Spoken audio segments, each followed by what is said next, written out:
Jihan, Jung Jihan. I stare at his face, my eyes denying to blink. The word is so small, isn't it? Just yesterday I witnessed him trying to jump off the building, and today he is standing in front of me ready to share his distress. I couldn't see his face clearly last night, but now his features are totally weird to notice. He is clean shaved with hair covering his forehead and is wearing black leather jacket with a white t-shirt underneath and black jeans with black boots. Excuse me? He looks at me with cold eyes, as if I'm an eyesore for him. The awkward silence hanging in the atmosphere is broken by the door opening again. A man who seems to be in his 30s enters inside. I recognize this man very well. He is the same manager from last night. Hello, is this the therapist replacing Mr. Min? He inquires. I nod, standing up from the chair. Yes, I am. Hearing me, the manager breathes out in relief. I'm Kang Tejin, his personal manager. I nod and point at the chair in front of the table. Please have a seat. Tejin nods and both of them take their seats. Jihan just stares at my eyes, that are the only visible thing other than my hands. He doesn't say anything after his manager arrives. I also settle on my chair and switch my laptop on. I will have to start writing down everything about the case in my self made notes. I start with gentle tone. So, how may I help you? I already have a blunt idea of how I might be helping him, but I shouldn't assume anything without asking the person himself. I am not sure how to put it into words. Tejan starts speaking and looks at Jihan hesitantly. His hesitant and unsure face shows what he is thinking. He himself doesn't know what the problem is, so Jihan doesn't know either. Judging by his actions, he is either too stressed or severely depressed. I nod in understanding. It's okay, we can sort it out. Do you mind letting us talk in private? I ask the manager. He doesn't have any work here. Yes, I take my leave. He stands up from the chair and turns to leave. Before going, he puts his hand on Jihan's shoulder, patting it while Jihan stares into nothing with a passive gaze. He doesn't even bother to look at Tejin. Sighing, Tejin walks ahead, leaving the room. I am left alone with a complete stranger, that too a man. My religious ethics don't approve of a woman being alone in a room with a non-mahram, but the doors and front walls of the cabin are made of glass, so it is soundproof but safe to be alone. I heave a long breath, preparing myself for the upcoming possibilities of events. Jihan is still looking at me with a straight face and not so caring attitude. He is looking more like a sulking child who is forced to sit here for therapy, and most probably he is forced by his manager and agency. I start the conversation. How are you feeling, Mr. Jihan? Not sure, he answers shortly. I nod, sensing the reluctance to open up. It's okay to feel unsure or uncomfortable about starting therapy, I say softly. But I want you to know that this is a safe space and you can trust me to support you every step of the way. That's the way of starting every therapy. The therapist has to earn the trust of their patients with words and actions. They have to make sure the person is comfortable with them and does not hesitate to share anything. Jihan remains silent, but his eyes avert to the floor as if searching for the right words to say. I continue. Before we begin, I'd like to go over what to expect from our sessions. I hope to ease the tension in the room. During our time together, we'll explore your thoughts, feelings, and experiences in a non judgmental and confidential environment. I am here to listen, offer guidance, and help you work towards your goals. Yeah, whatever. He mutters, his tone dismissive. I pause, sensing his reluctance. Rudeness overloaded, but it's okay. I have dealt with worse. I reassure him. It's okay if you're feeling uncertain or apprehensive, but his face seems so reluctant as before. Therapy is a process and it's important to go at your own pace. I'm here to support you whenever you're ready to open up. Sure, whatever you say. He replies curtly, his voice still firmly in place. His voice is devoid of emotion. If there's anything specific you'd like to talk about today, or if you have anything questions or concerns, feel free to let me know. I ask gently. Otherwise, we can take it one step at a time and see where our journey together leads us. Jihan doesn't respond with anything. He is going to be a tough task with this attitude. I open up the file and start typing. Let's start with some questions. I hope you'll answer them honestly because it concerns your health only. He gives me a glance and stands up from the chair. Without saying anything, he walks to the couch placed with the right wall of the room and settles himself comfortably. Putting his one leg onto the other and folding his arms over his chest, he looks at me ready for whatever I'm going to start. Distancing himself from me further means he did not find anything likable in me. I also didn't. Crossing his arms means he is not interested in opening up to me. And with these gestures, looking straight into my eyes without breaking the contact means he just wants it to end. What is he even thinking? If he is not interested, then why is he even here wasting both of our time? Never mind. Shaking my thoughts away, I start with my first question. Can you tell me a bit about yourself and what brings you to therapy today? I ask, my eyes fixed on the PC screen. I don't know. My manager thought it was a good idea to seek mental help from me. He shrugs. My gaze shifts to him at his response, as I thought he is forced to come here. It is normal for people to act like this because no one would want to be called a mentally disordered person. I ask the second question. What are some of the challenges or difficulties you have been facing recently? He doesn't answer. His eyes stay glued on mine while I look at him expectantly. His expressionless face doesn't help at all. I won't be able to read his face if he acts like this. After a moment, he speaks. Expectations. His voice is empty of any concern as he says. His answer is short, but it holds a huge weight. How have these expectations been affecting your daily life and overall well being? I don't want to fail those expectations. He answers, and for the first time, his response seems honest. I nod and write it down. Have you noticed any patterns, thoughts, or feelings that have been bothering you? It all feels so fake. He replies, do you have any specific goals or aspirations for our time together in therapy? No. He gazes at the pointless space in the air as if he is lost. He doesn't show any response properly, no hope, no help for himself. He is under immense distress but doesn't want to open up because he thinks others would make fun of him if they know. I sigh and shut the lid of the laptop down, my sole focus shifting to him. Why so much hopelessness? I ask, really curious to know. Jihan looks at me with annoyance in his gaze. You should know that you're the therapist, he remarks rudely. I blink at his arrogance. He's the most unserious patient I've ever seen. I continue my question. How do you typically cope with stress or difficult emotions? I drink and smoke. I already expected this answer. People who are depressed mostly drink to vent their frustrations. Are there any areas of your life where you feel you could use additional support or guidance? No. He answers, now playing with the yacht showpiece placed on the table. I ask the purposely last question. What do you hope to gain from therapy? And how do you envision your ideal outcome? He keeps on playing with the yacht as he speaks. Am I supposed to be honest or say according to the script I'm given? My eyes widen slightly at his answer. Script? What kind of useless joke is this? How do they think he'll get therapy if he's given a script of answers? Please be honest, I assert, and at my words his fingers stop and he looks up at me. I don't expect anything from this therapy. Why so? I press at his hopeless response. He leaves the yacht and leans back on the couch, folding his arms. Because you can't get my distorted mind to its place. It's useless. He spits harshly, gritting his teeth. You don't even want to try? It will be a waste of time, both yours and mine. I stare at him for a moment. It is not going anywhere with this reluctance. I sigh and open my laptop again. What do you do? I ask another question regarding his life. To reach a conclusion for the reason of his depression, I need to go through the root of his medical and work history along with family background. Singing. So he's a singer? Explains why he has so many bodyguards and a personal manager along with his fashion sense. Wait, you know Jihan, right? Jasmine had asked me yesterday. The idol that is currently in Seoul. So is he this person Jazz was talking about? Most probably yes. And if it's true, the popular idol ruling the K-pop industry has secrets no one knows about. Are you not happy with your work? I don't know. I glance at his empty response and see him staring out of the window. A symptom of a depressed person is getting lost into thin air and not caring about anything. I examine his facial expression. Mr. Jihan, do you feel any kind of disturbance that makes you want to stop singing? He is looking hollow, his eyes still staring pointlessly towards the outside sky. I love singing, he answers slowly. Then what's the issue? I question, trying to understand the cause of his state.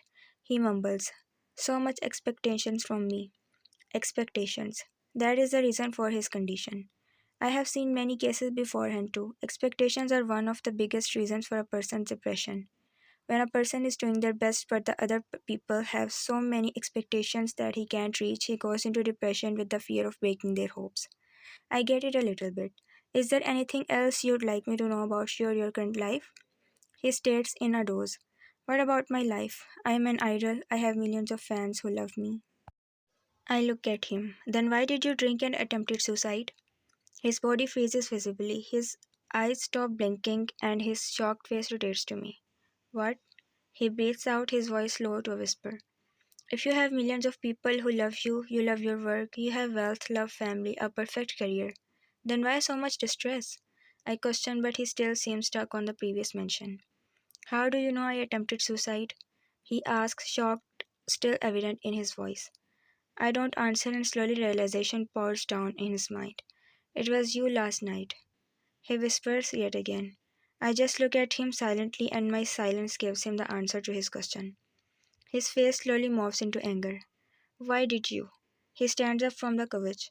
Why the fuck did you save me?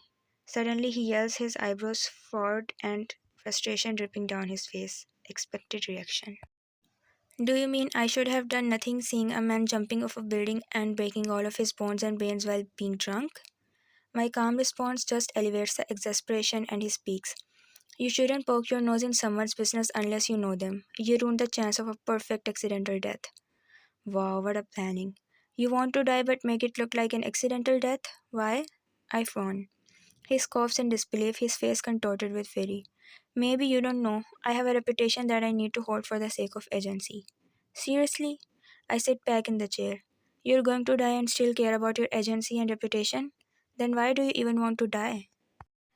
My question doesn't fail to fuel his vexation. Stop dodging my accusation. You're so annoying. He yells again.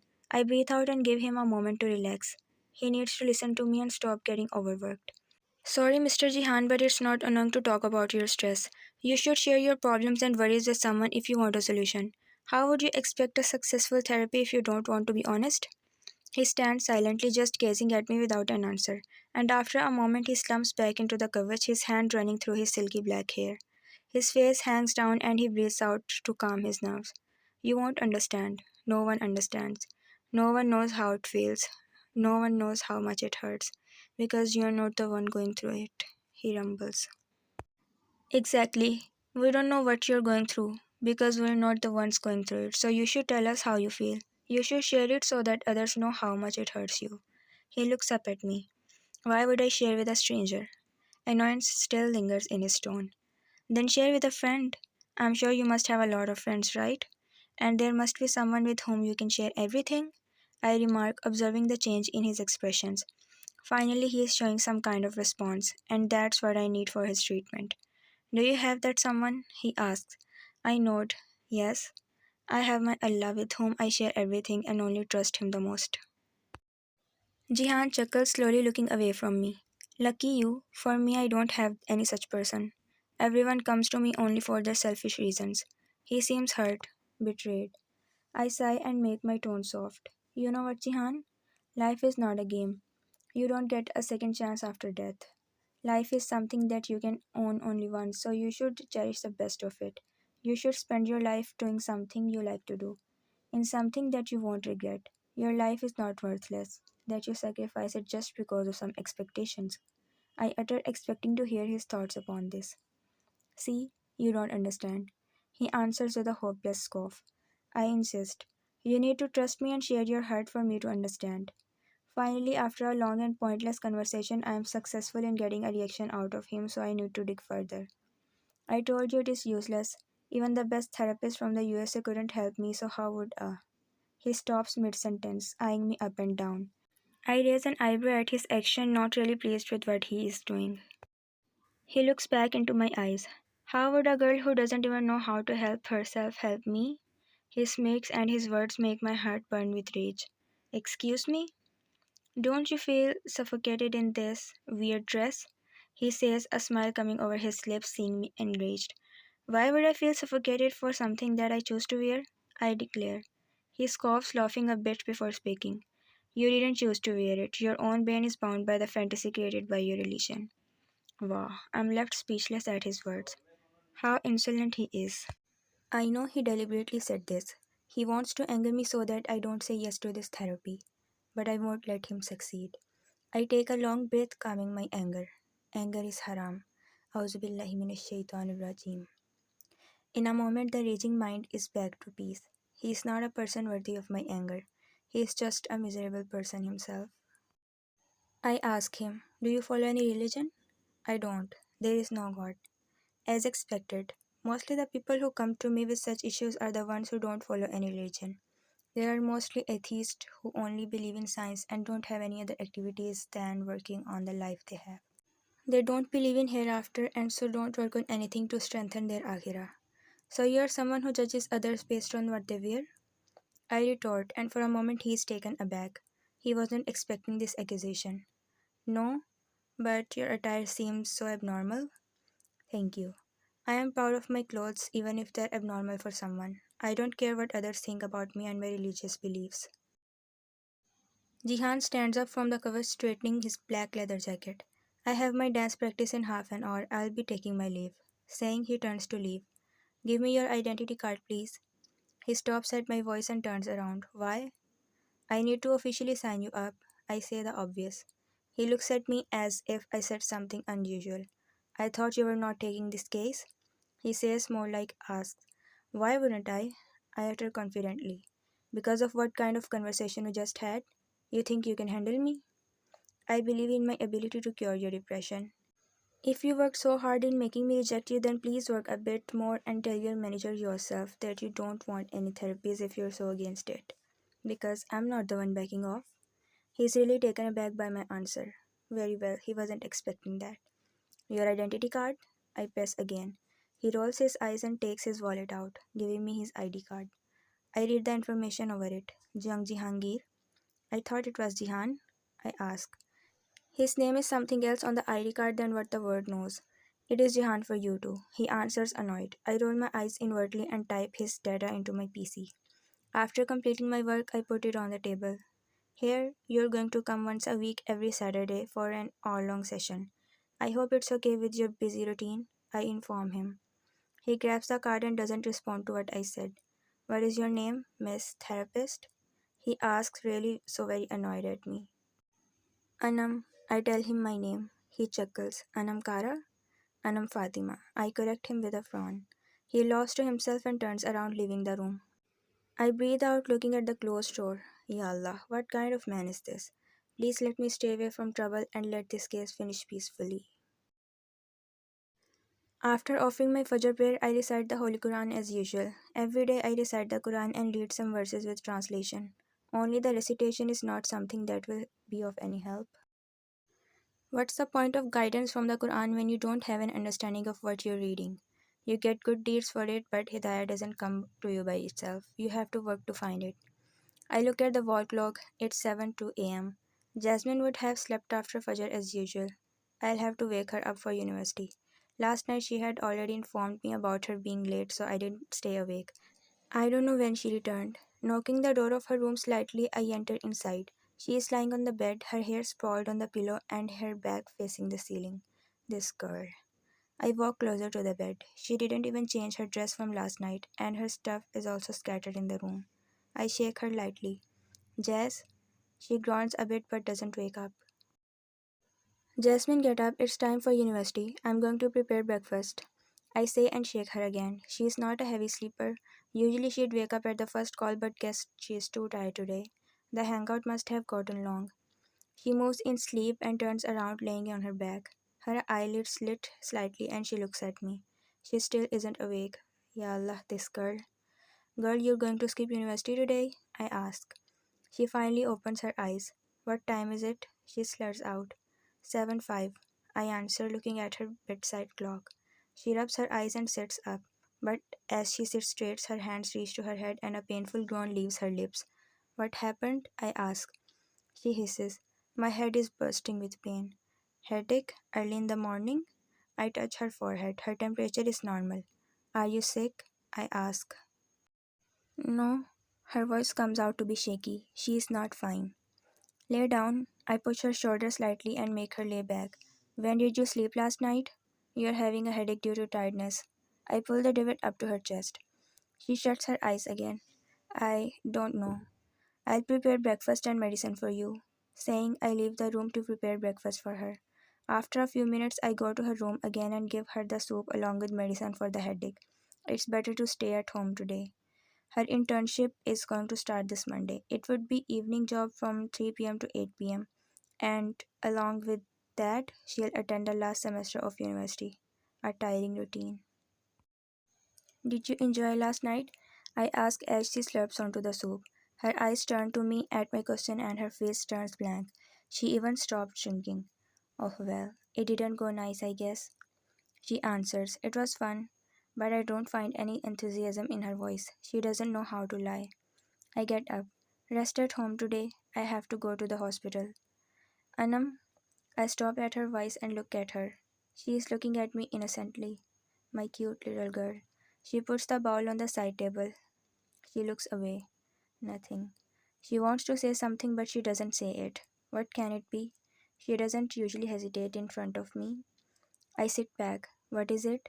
Her expressions are telling me something serious. She looks at me for a moment and finally speaks. My parents arranged a marriage for me. Words drop on me like a heavy rock. With whom? I find myself asking. Jasmine wants to be successful, and marriage is not in her planning for the upcoming few years. She wants to build up her career first, and marriage means, I don't know, he is dad's business partner or something. They arranged this wedding for partnership between both companies. That's not good. It's not fair with Jasmine. I ask her, what do you think about it? I know what she thinks about it. They are literally trading me for a business deal, Anam. She says a bit rashly as a drop of tear leaves her eye. Ya Allah. I immediately take her in a hug and she bursts out crying. I pat her back. It hurts seeing her crying. She is such a pure soul. After a few moments, she backs away from me and rubs her eyes. They want me to come to Pakistan and get married after completing my degree. My dream of working in Korea as a fashion designer is going to break. She cries out. I don't know what to say to her. We both know if it's her parents' decision, then we can't do anything. She has to do what is planned for her. She has her whole family to whom she has to listen, unlike me who is alone for herself. Maybe it's a trial for you, Jazz. Your life will go on as Allah has written your fate to be. Why did Allah write my fate like this? Why did He write that man in my fate? Does He not love me? My heart breaks hearing her. Everything happens for a reason, Jazz. You don't know what's better for you, but Allah does. I say, hoping to ease her mind. I don't want to marry him. He must be of that age. It's okay, talk to your parents when you go home after exams. There must be a solution. I won't say yes to this marriage. I won't marry whoever this person is. Take it easy. You still have time till your study completes. I say to her, but I myself am not sure about my words. After a few minutes of consoling her and making her sleep again, I get ready for the hospital. I am already late. Wearing my abaya and hijab cap, I grab the hijab scarf when my phone starts ringing. I pick it up. Oh no, Sir Heon is calling. Ya Allah, please let me reach there on time. I pick up the call before I anger him even more. I'm just on the way, sir. I'm sorry for being late. I say without a break. He doesn't say anything. Maybe my apology worked. That's a relief. I say again. I'll be there soon. Miss Anam. He speaks from the other side, his voice dull. Something doesn't seem right. He never talks so politely to those who are late. Yes, sir? I ask hesitantly, but his next words make my body freeze and my breath stop. The patient you had signed up with yesterday has passed away in an accident.